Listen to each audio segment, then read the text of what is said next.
Okay, YouTube, now that we've got our piece cut out and our new piece put on there,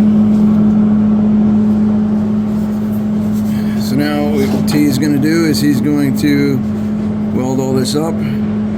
This is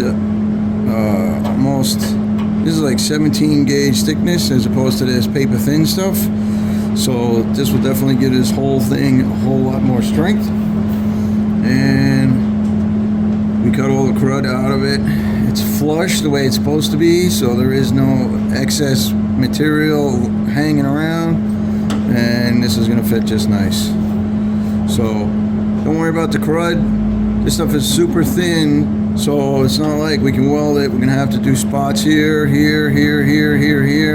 and to heat it up very slowly, a little bit at a time, because this will definitely punch holes in it and also warp.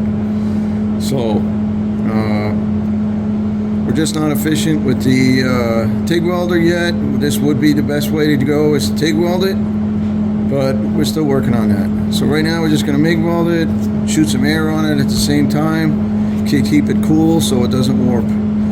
Then what I'll do is, once T's done with that, then I will clean all this up, grind all this down, and grind all the weld down, and then fill it in. So that's what we're up to now. All right, we'll be back.